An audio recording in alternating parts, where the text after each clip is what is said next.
Resident Evil 4. Hello there, Sir from 17 once again. This is my Resident Evil 4 No Damage Professional run.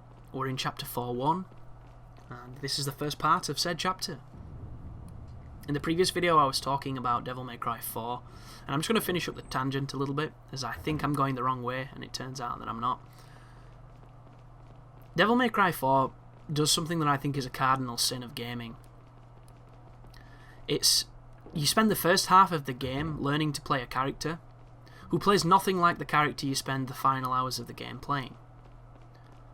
And I think it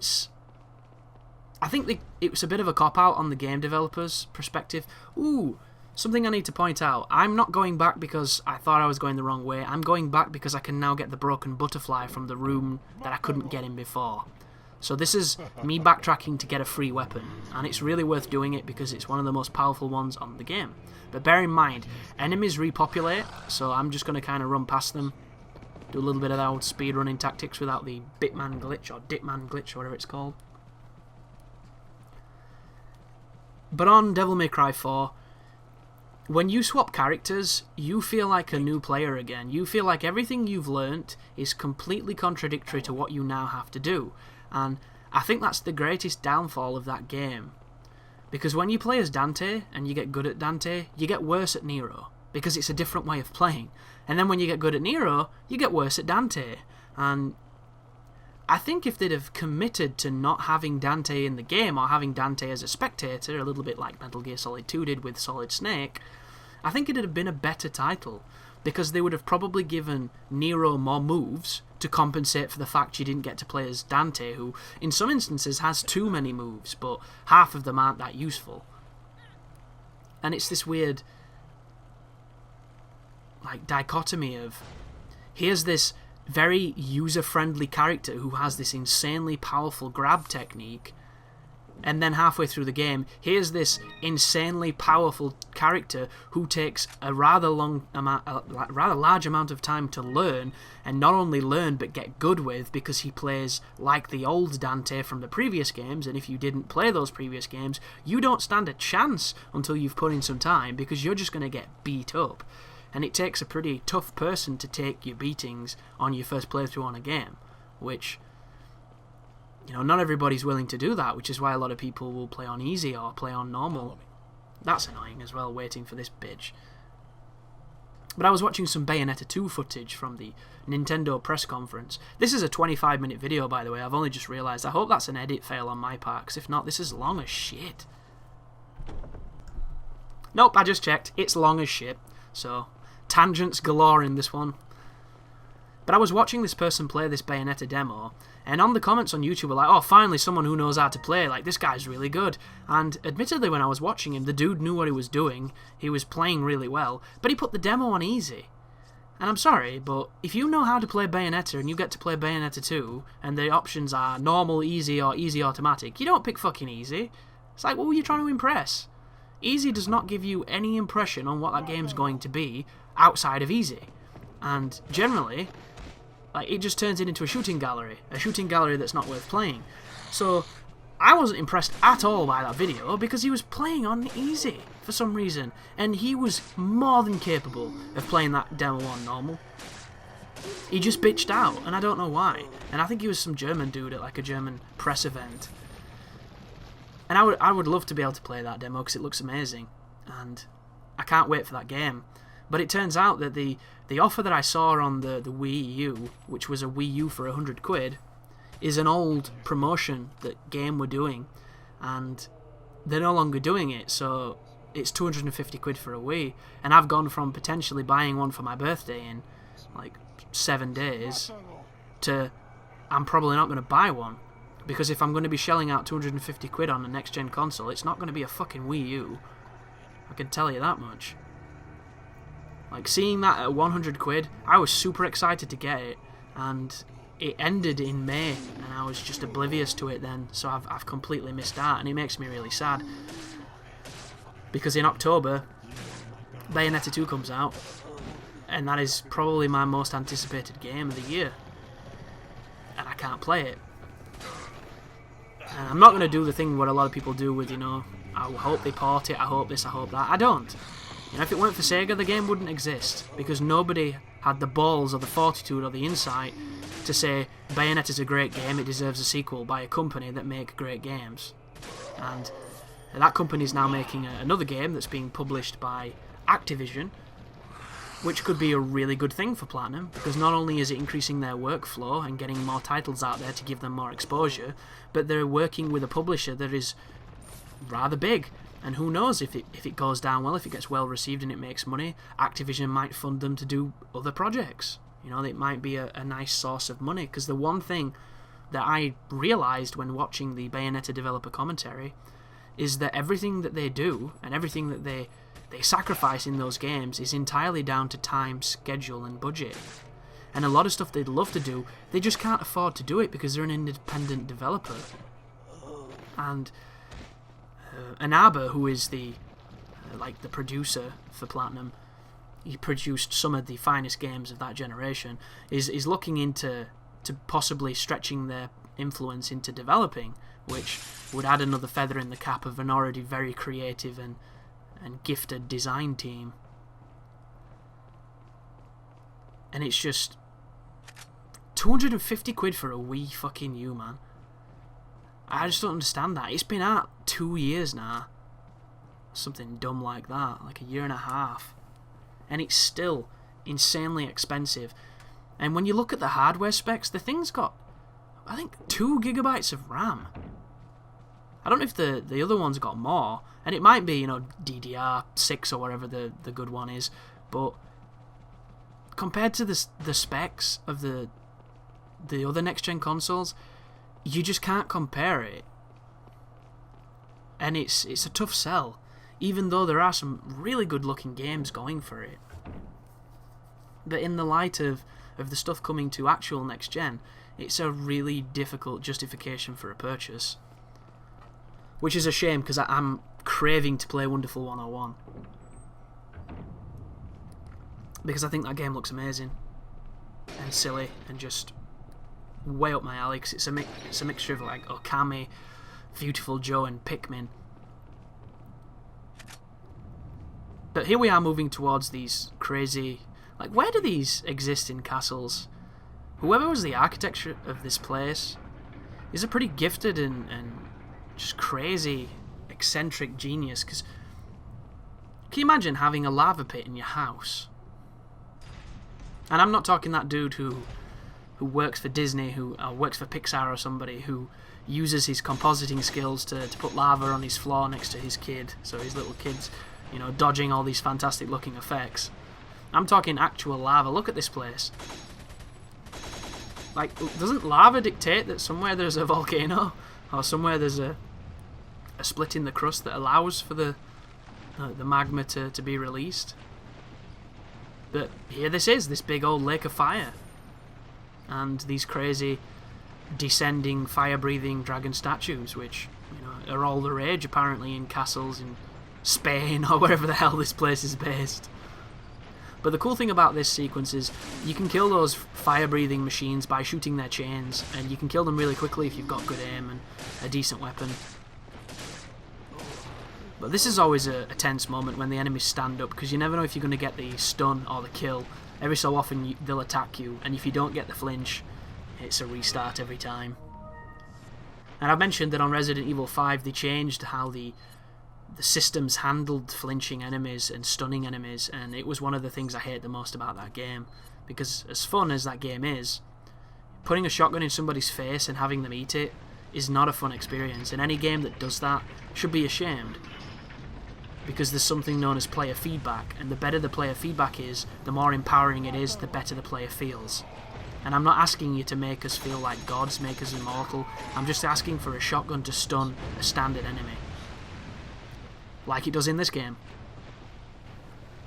I think the only things it doesn't stun on this game are some of the biggest enemies. And even then, if you shoot them right, you can get a stun on them. But like an El Gigante, you were never going to stun it with a shotgun unless you shot it a ton of times. But I think this room... Well, I used to think this room was optional, and it isn't, because I think you get a part of that decoration that's going to open the door to the next section of the game, which involves the clock towers, which is actually a pretty tough area. But I do find it funny when people, mock the credibility of the stuff and the places you go to in this game, akin to what I did, where I'm on about how did he get a volcano in his house. Now, I do it lovingly and jokingly, but a lot of people, kind of do it like a jump the shark observation, when what I think they're missing is the whole thing of when they're designing the game, they thought of all the places that they could put in that would be cool to be in, and this was one of those places. And instead of, overthinking how it came to exist, it just makes for a fancy, interesting looking experience. It doesn't make sense, it is nonsensical, but that's the point. Like, how many games have had levels that have lasted too long because they've been sensical, Sewers aren't one corridor and then you're out in a grand, vista of a place. Sewers go on for far too long and they're all twisty and turny and contrived and generally quite dull and grim. And most sewer levels are exactly that. Even this game has got a couple of, sewer-ish levels that admittedly don't last too long, thank goodness, but they could have easily have lasted too long, like they do in Deadpool, if anybody's played that game.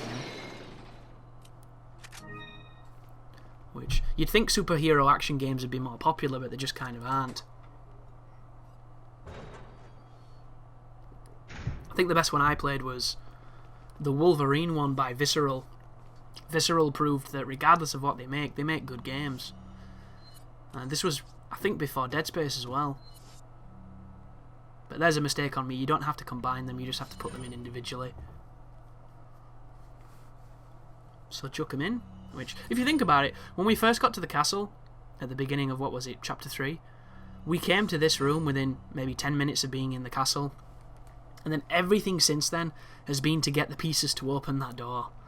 And that is one of the joys of, the contrived architecture in these games. How the hell does anybody get around anywhere? And if so, it'd be nice if we could steal that miracle skeleton key that they're all using. But there's a grenade, always fun to find. There's a Sadler picture, so a bit of gold behind it. I think it usually gives you about 5,000 pesetas.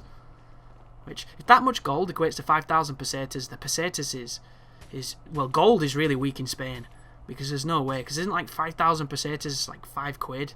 I don't think it's anything at all, because there's that joke in Only Fools and Horses where Del Boy wins 1,000,000 pesetas and 1,000,000 pesetas turns out to be like, £100. And he's getting super excited like he's won the lottery, but it turns out the conversion rate is so crippling against the the money that we need that it's not even a nice sum of money.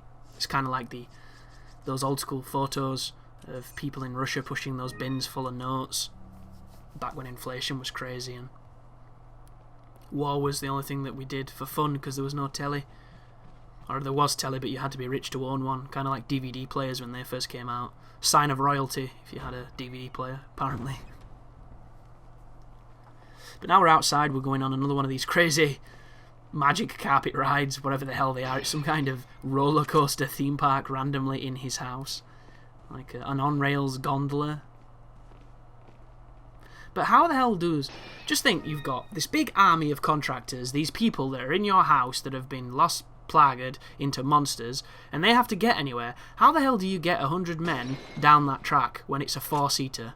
Like, do you get more carts? Do you employ less men? Like, is there a shortcut that we don't know about? I don't think they've really thought this through when it comes to the construction. But there's another secret painting. There's another 5,000 pesetas. But I've been thinking about the emulator project I'm going to do next. Because I've got Beautiful Joe to work fine, and I've got Okami to work fine.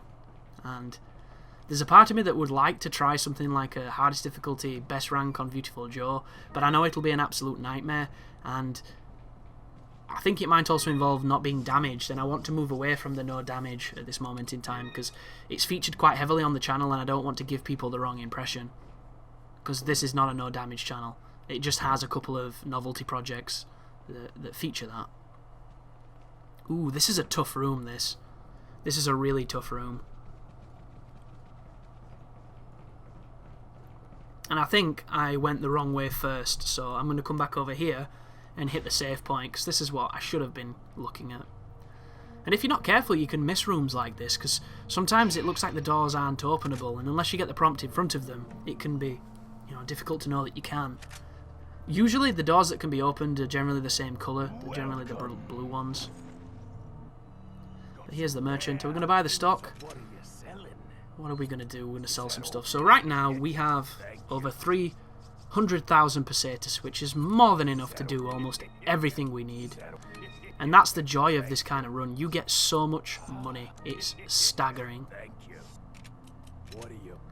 So are we going to tune up the Broken Butterfly? Give it some power? I believe we are. So there's the firepower increase. There's the firepower max for the moment. Reload speed and a little bit of capacity. And I'm doing that because this next sequence, the Magnum, is really good. The Broken Butterfly can help you out big time. Ooh, excuse me. There's some capacity, there's some firepower. We're going to do the TMP. It's the bread and butter, we've got to do it. There's a firing power, there's a capacity even higher. God, I love the capacity on this gun. So cool. I think it's my favourite gun in this game. It's so multifunctional. It does everything. But make sure you save, get your checkpoint, and then we can go forward into these night-infested rooms. And you always want to make sure that Ashley is nowhere near the action, because she gets in the way, she dies very quickly, and if you're doing a no damage run where she can't get damaged, it's just going to frustrate you, so just don't do it. But here is a puzzle where you need to put 2 of the statues on the floor panels, and then either person needs to stand on the ones not covered by statues. So tell her to wait on it, and then you go and stand on the other one, and it solves the puzzle. Nothing too difficult, nothing like Resident Evil 1, where they were super eclectic and weird. And then you want to put your Magnum on, because in here, if you can get a headshot with this against the Knights, it does some serious damage. And I tried kicking that door for some reason. But, wrong room, shit. So this one, you just want to shoot the crazy red glowing roof trap things. No idea how these crystals could have any way control the machine that lowers the ceiling, but I'm glad they do. With the crazy pictures of Mary on the wall, or whatever that is. But the Knights, if you can hit them in the head with the Magnum, it stuns them, and it enables you to follow up with another shot. And then once you've done that, when you take the helmet off, of all of them, you can throw a stun grenade and kill all the Le Plagas. But there's 2 dudes driving this. If you shoot them both, they take, I think, like 1 to 2 bullets. They might even take 1 bullet. It will stop that sequence, but it does not stop the machine, so you don't want to be anywhere near that door, or it's going to plow it through. I don't think it plows it through, I think it bumps into it, so I think you're okay, actually. But I always get the impression that it's going to come through the wall, because it reminds me of Total Recall, and of Labyrinth as well, because on Labyrinth there's those little dudes that are moving that big armoured thing. But in the cupboard is the chest set. A lot of stuff in this room. You'll notice it stopped and it didn't bust through the wall, so it's my overactive imagination expecting it to. And then we get the Queen's Grail. Knife the padlock, push into the room with the statues, and then we can go and do the big fight with the Knights, the fight that I was expecting. But I was talking about emulated projects. I don't really know what I'm going to cover. There's a couple of games I'd like to cover. Like, I've got a game called The Red Star, and the first level has massive slowdown on one boss, and then the rest of it runs at 60 frames per second. It's really strange. And it's a really interesting game. It's just, there's no checkpoints in the levels, and the levels are treated like shmup levels, so when you die at the end of it, it can be really tedious going back through it, because the melee combat in that game, while it's an interesting idea, it's just not that much fun.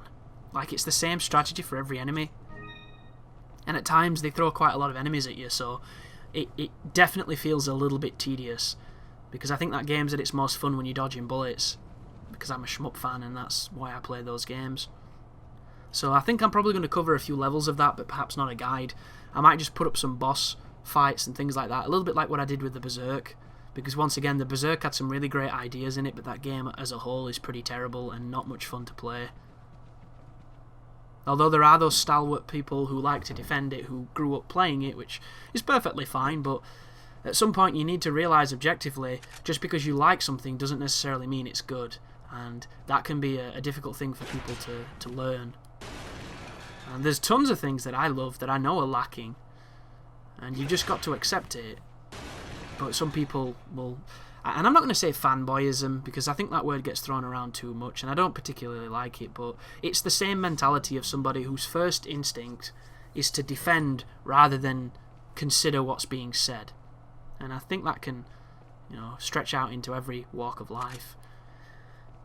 But if you didn't realise that this room was going to have a big fight in it, the ammo and the health inside of it that's buttering you up for it tells you shit's about to kick off. And the thing that sucks here is the aiming on this game is really slow, and these enemies move really fast.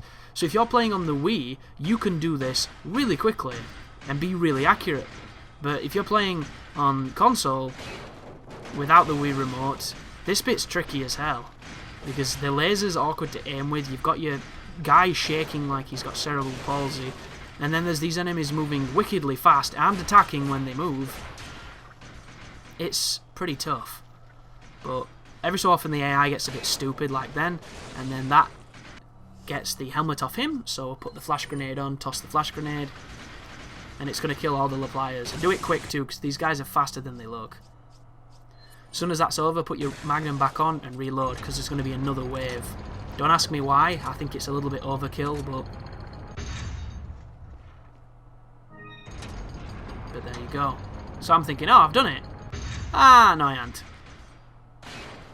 So this is probably one of the tougher fights, just because this is a pretty small environment. There's a lot of enemies that move very fast. Luckily enough, I got this, I think, first or second try, so it's not too bad when you know what you're doing. What the fuck, did I put the wrong thing on? I must have. That was interesting. The stun grenades do make these guys flinch, which is nice to see. And then you can hopefully Magnum the helmet off, and then Magnum the... Uh-oh. Ooh, he's taken a knee. Shotgun. There's a shotgun. Knock him back. There we go. And I believe that that's the end of the fight. Don't know why I'm putting that on. I've got no ammo for it. That's just dumb. And then we can loot the spoils and get the hell out of here. But yeah, that is a tricky room. Sure, you can use your rocket launcher and your grenades if you want to, but I think the Magnum and flash grenade combination is probably the most effective way of doing that. Not the easiest, but definitely effective. Follow me. So, I just said follow me to Ashley so that she doesn't stand waiting and we can get back and give those two grails to the door to get to the next area. Word of warning though, when we go to the corridor that I was previously on with the big flappy curtains and the open windows, there's going to be a ton of enemies on it, and if you've got a rocket launcher you can fire one rocket and kill everybody. But I didn't want to do that for obvious reasons. So look at them. Bunch of shield guys, bunch of scythe guys. They stare you out, and as soon as you move forward they start stalking you. It's a pretty cool fight, this. I like it. I also like having a sniper rifle because it helps. I just wish he didn't shake so damn much. So there's the first dude. There's the second dude. Mataro. And then he sends his friends to attack us. So headshot the shield guys. And get ready for scythe chuckers, because they can throw the scythe and it's pretty damn dangerous. So here they go, saying all the creepy lines. Ooh, I'm going to put my shotgun on to stop the... There's the scythe. Just stunned the scythe thrower, thank goodness, because chances are that would have gone through the geometry and hit me. I don't trust this game at all for shit like that. But the cool thing about the TMP with such a big clip is it's a crowd controller now. You can literally kneecap shot and leg shot people to the ground without ever fearing having to reload. Which I'm displaying here because I'm trying to get them down close to each other so I can knife them on the ground, and it's just not working. Here we go. He's coming a little bit further closer. There's a suplex on a guy with a helmet. Not clever at all. Not clever position here, but I'm confident in my ability at this point, so I can deal with it.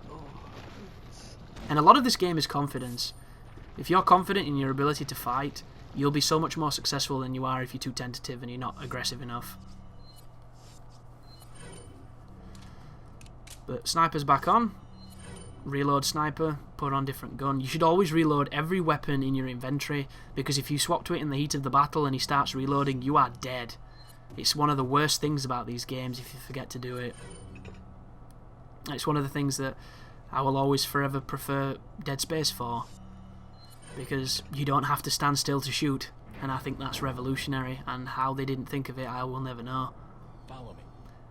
I mean, maybe they just got so attached to tank controls that they didn't think it was necessary, but there comes a time and a place where tank controls just aren't enough. And that's the reason why they've been phased out and no company uses them anymore. But this is the end of the mission, guys, or the end of this part of the mission. I will see you in part 2. Thank you very much for listening, for watching, and as always, you take care now.